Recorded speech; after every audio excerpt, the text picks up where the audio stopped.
दोस्तों जिस घड़ी का आप लोगों को बेसब्री से इंतजार था वो घड़ी आ चुकी है। तो दोस्तों क्या घड़ी आई है आप लोग को वीडियो के अंत में बताएंगे। सबसे पहले इस क्वेश्चन को सॉल्व करते हैं जो कि यूपी बोर्ड में 4 से 5 नंबर का क्वेश्चन पूछा जाता है और बार बार आता भी है। तो क्वेश्चन काफी आसान है। तो चलिए दोस्तों पहले क्वेश्चन को सॉल्व करते हैं। आप लोग कॉपी पेन लेकर बैठना और बहुत ही ध्यान से समझेंगे।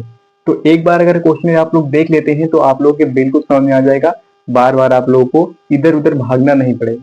तो चलिए आप लोग को पहले आप लोग समझ लीजिए, उसके बाद अपनी कॉपी में नोट कर लेना। सबसे पहले आपके पास क्या है, क्वेश्चन क्या है, यदि बहुपद एक्स क्यूब माइनस का 3x² प्लस का x प्लस का 1 के शून्य a माइनस का b a और a प्लस का b हो तो a और b के इसमें मान निकालने हैं। a और b के मान तो कैसे निकालना है a और b के मान। सबसे पहले हमारे पास शून्य दिए हुए हैं तो हम क्या करते थे, जब हमारे पास शून्य दिए हुए थे और हमें त्रिघात बहुपद निकालना था तो हमने क्या किया था, फॉर्मूले का यूज किया था। इसमें भी फॉर्मूले का यूज करेंगे। सबसे पहले आपका फॉर्मूला कौन सा लगेगा, सबसे पहले बता देते हैं कि ये क्या है, ये है अल्फा और ये है बीटा और ये है गामा। ठीक है, और सबसे पहले आपका फॉर्मूला क्या लगेगा, फॉर्मूला लगेगा सबसे पहले अल्फा प्लस का बीटा और प्लस का गामा लगेगा। ये फॉर्मूला क्या होता है, फॉर्मूला होता है alpha plus beta plus gamma का फॉर्मूला होता है माइनस का एक्स स्क्वायर का गुणांक, एक्स स्क्वायर का गुणांक होता है और बटे में एक्स क्यूब का गुणांक, एक्स क्यूब का गुणांक। ठीक है, इतना होता है एक्स क्यूब का गुणांक। तो इतना आपने कर लिया एक्स क्यूब का गुणांक, तो कितना होता है ये, तो आप कहेंगे कि यहाँ पर एक्स स्क्वायर का गुणांक कितना है, एक्स स्क्वायर का गुणांक देखोगे तो 3 है, लेकिन यहाँ माइनस पहले से लगा है और ये किस में है, ये भी माइनस में है तो माइनस का 3 लिख देंगे। और एक्स क्यूब का गुणांक है 1, जहां पर कुछ नहीं होता है वहां पर 1 होता है तो यहाँ पर 1 लिख देंगे, लेकिन 1 का कोई मतलब नहीं, लिखो या फिर ना लिखो आपकी मर्जी। तो माइनस जब अंदर जाएगा तो यहाँ पर प्लस हो जाएगा, यानी यहाँ पर 3 आ जाएगा। अब यहाँ पर 3 तो आ गया, इसका फॉर्मूला जो बनेगा, इसका जो आंसर आएगा वो 3 आएगा। लेकिन अब क्या करना है, alpha plus beta plus gamma इन तीनों की वैल्यू जो है यहाँ पर रखनी है और तीनों को जोड़ना है। तो सबसे पहले वैल्यू रख देते हैं। अल्फा की वैल्यू कितनी है, a माइनस का b। अल्फा की वैल्यू जो अल्फा है ये, इसकी वैल्यू कितनी है, a माइनस का b है, a माइनस का b हमने रख दिया।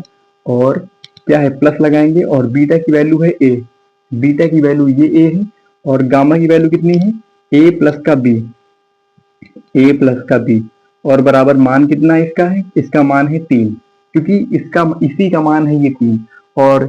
इसके और इसके जो ये संख्या है alpha plus beta plus gamma, इन तीन इसके बराबर कितनी संख्या है, 3 है, क्योंकि वैल्यू बराबर है, क्योंकि इसी का मान है और इस दोनों के बराबर करना है, ये संख्या बराबर ये संख्या। तो सबसे पहले देखेंगे यहाँ पर क्या क्या क्या कुछ कर सकता है।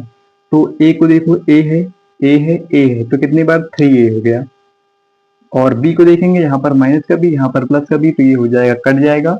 और यहाँ पर 3 लिखा हुआ है, अगर हम काटेंगे तो क्या जाएगा, 1 बराबर क्या 1 हो जाएगा। जो ए की वैल्यू निकली वो हमारी 1 निकल गई। अब कैसे, अब क्या निकालेंगे, अब हम दूसरे फार्मूले का यूज करेंगे। दूसरा फार्मूला क्या है आप लोग देख लीजिए। दूसरा फार्मूला है अल्फा इंटू बीटा प्लस का बीटा इंटू गामा प्लस का गामा इंटू अल्फा, ये होता है फार्मूला। और फार्मूला क्या होता है, फार्मूला होता है एक्स का गुणांक, एक्स का गुणांक होता है और बटे एक्स क्यूब का गुणांक, एक्स क्यूब का गुणांक। तो सबसे पहले x का गुणांक क्या है, तो यहाँ पर x का गुणांक कोई संख्या नहीं है तो क्या होगा, 1 होगा। और x क्यूब का गुणांक देखेंगे तो x क्यूब का गुणांक कुछ नहीं है तो 1 होगा, तो 1 लिख लेते हैं। अब 1/1 है लेकिन इसको हम लिख सकते हैं 1।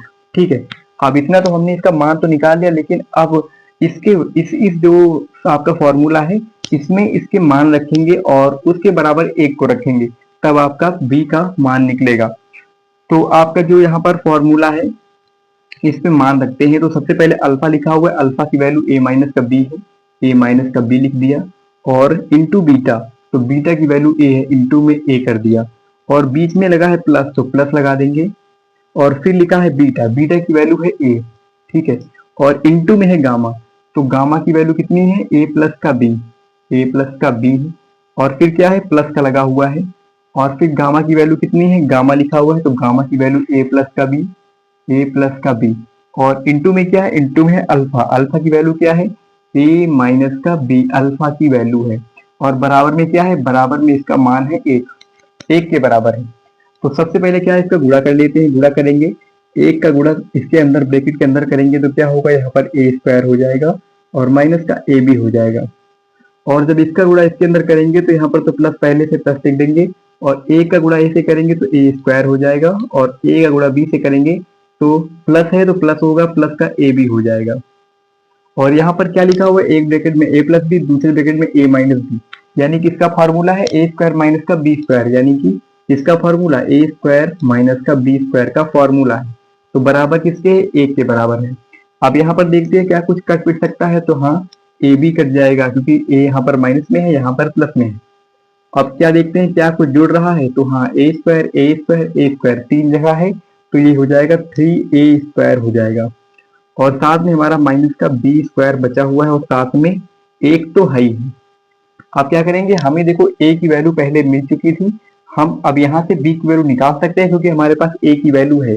तो a की वैल्यू 1 है, तो यहाँ पर क्या रखेंगे, a की जगह पर 1 का स्क्वायर कर देंगे, और माइनस का b स्क्वायर बराबर क्या करेंगे, 1 करेंगे। अब 1 का स्क्वायर करो, क्यूब करो, कुछ भी करो, एक ही आएगा। तो 3 का गुणा जब 1 से करेंगे तो 3 हो जाएगा, और माइनस का b स्क्वायर होगा और बराबर 1 होगा। अब देखो इस अगर प्लस इधर किस में है, इधर प्लस में है 3, जब बराबर की ओर पार जाएगा तो माइनस में हो जाएगा, यानी यहाँ पर b स्क्वायर होगा, और यहाँ पर क्या हो जाएगा, 1 माइनस का 3 हो जाएगा, यानी कि माइनस का b स्क्वायर बराबर माइनस का 2 हो जाएगा, क्योंकि इधर भी माइनस उधर भी माइनस, तो माइनस तो कैंसिल हो जाएगा। अब जब स्क्वायर को उसका जो स्क्वायर है वो बराबर के उस पार जाएगा तो काहे में कन्वर्ट होगा, अंडर रूट में, अंडर रूट में आ जाएगा। तो प्लस माइनस जो b की वैल्यू होगी प्लस माइनस अंडर रूट 2 होगी।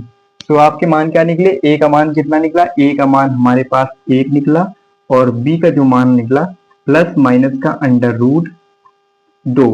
तो ए और बी दोनों के मान दोस्तों निकल आए हैं। तो आई होप आप लोगों को वीडियो पसंद आई होगी, तो वीडियो को लाइक, चैनल को सब्सक्राइब कर लीजिएगा। दोस्तों सरप्राइज क्या आपका कि दोस्तों जो आप लोग कमेंट कर रहे थे कि भाई मतलब हर जो चैप्टर की है इंपॉर्टेंट क्लास लेकर आओ, जो क्वेश्चन यूपी बोर्ड में पूछे जाते हैं। तो अभी लगभग हमारा 2 चैप्टर कंप्लीट होने वाला है, दूसरा चैप्टर भी कंप्लीट होने वाला है। तो इसके बीच बाद जो क्लास आएगी, पहली इस प्रश्नावली को हम पूरा समाप्त करेंगे 2.4 को, और उसके बाद हम सबसे पहले जो पहला चैप्टर है उसके जितने भी इंपॉर्टेंट क्वेश्चन होंगे, एक ही जो क्वेश्चन आते हैं बस वही क्वेश्चन कराएंगे, और चैप्टर नंबर 2 के भी जो क्वेश्चन आते हैं वो क्वेश्चन कराएंगे। और साथ ही साथ जितने चैप्टर हमारे कंप्लीट होते रहेंगे सभी के इंपॉर्टेंट क्वेश्चन साथ में कराते रहेंगे, और आप लोग अपनी तैयारी को बेहतर उसी प्रकार बनाते रहिए। तो दोस्तों मिलते हैं नेक्स्ट वीडियो में, तब तक के लिए जय हिंद।